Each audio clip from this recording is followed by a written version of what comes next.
What about Garnacho? Because there's a lot made up about his future, whether it belongs at the club or away from the club. In fact, he was heavily linked in the January transfer window with a move away. Gary, I'm going to come to you first. What are your thoughts on Garnacho? Should he stay? Do you think the best solution for the club and the player is for him to be at Manchester United, or maybe to move on? Well, number one, he's a player who excites quite often, but the end product too often isn't at the standard that it needs to be. You know, we've seen him score some amazing goals. We see, you know, wonderful pace. He beats a player, and then for me, he lets himself down on a lot of the basic things. You know, when to release the ball, his first touch in tight situations at times.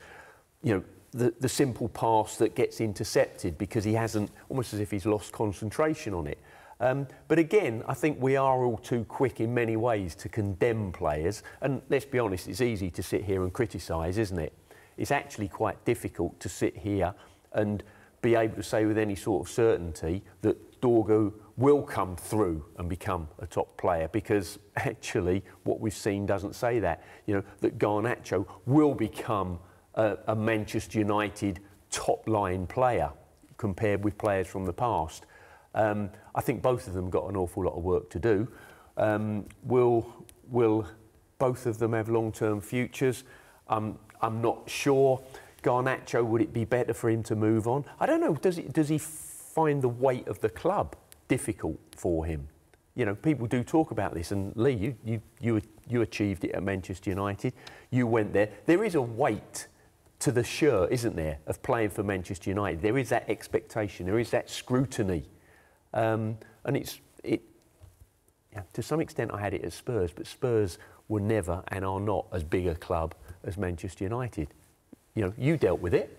Yeah, I think you're right with Garnacho. I think sometimes he's absolutely exhilarating and breathtaking. Some of the goals he scores, I think his decision making is still a little bit poor in the final third. I think he gets caught whether to shoot, whether to cross. I think he's still trying to learn a new position that Amorim's trying to play him in. This number 10 tucked in a little bit. He's used to staying out wide a lot more.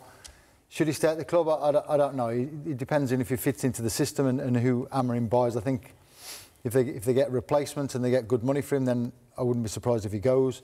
But then I wouldn't be surprised if Amorim keeps him as part of the squad. And he's always nice to bring on 20 minutes when things are tight. He can open things up and create things out of nothing sometimes. Well, that's the other thing. He presents an opportunity to make pure profit as a young player. This is the thing. So when you're looking at, you know, financial fair play and things, he's pure profit. So then they can go out and buy 2 or 3 players on the back of the money they get for him. So I think with the formation Amorim plays, I think it's a question mark over whether he fits into that system.